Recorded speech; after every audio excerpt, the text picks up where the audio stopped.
Taarifa tuliyopokea ni baada ya wakili Kibatala, wakili msomi, kuweza kuzungumza na vyombo vya habari na kutoa wito na kuzidi kuzungumzia kuhusiana na kesi ya Tundu Antipas Mugwe Lissu, mwenyekiti wa Chama cha Demokrasia na Maendeleo.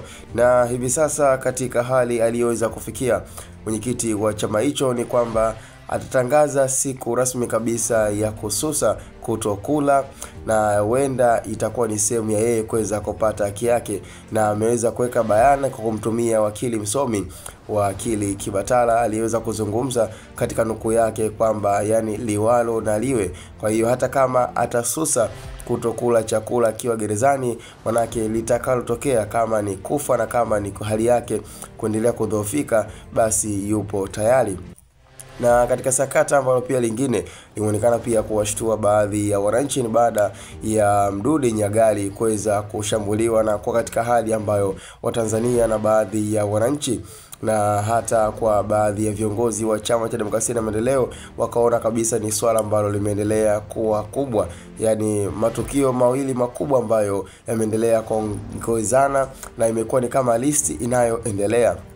Tuliweza kuona kwa Padri Kitima ambaye pia naye aliweza kufanywa shambulio, huyu akiwa ni katibu mkuu wa Baraza la Maaskofu Tanzania, na pia siku moja mbele yake tukaona pia taarifa kuhusiana pia na Mdude Nyagali akiwa ndani ya mkoa wa Mbeya.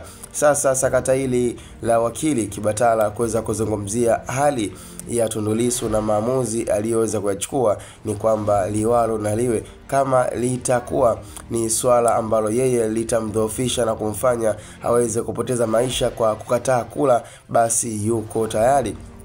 Na ni issue ambayo ameweza kukaa na kuhakikisha kabisa kwamba anaifanyia kazi, na itatangaza siku rasmi kabisa kwa Watanzania kuweza kujua kwamba Tundu Lissu kwa sasa amesusa kula. Kwa hiyo ni kuhesabu zile siku ambazo sasa tutakuwa tunaangalia, je, kitatokea nini, kwa sababu ni swala ambalo yeye ameweza kuliweka bayana kwamba anataka haki iweze kutendeka, na issue yake ya no reform no election iko pale pale. Msimamo wake wa kwenda kupigania hiki alichoweza kukiandaa manake bado uko pale pale. Kwa hiyo tutatangaziwa siku rasmi kabisa na wakili msomi Kibatala kuweza kuangalia ni siku gani rasmi kabisa Tundu Lissu ambayo atakataa kula chakula cha gerezani na kususa kula kabisa moja kwa moja. Kwa hiyo liwalo na liwe litakalotokea hapo, kuanzia hiyo siku rasmi kabisa tutakuwa tunahesabu tarehe, na hapo tutajua mwafaka uko wapi. Lakini Tundu Lissu anachotaka ni haki iendelee kutendeka.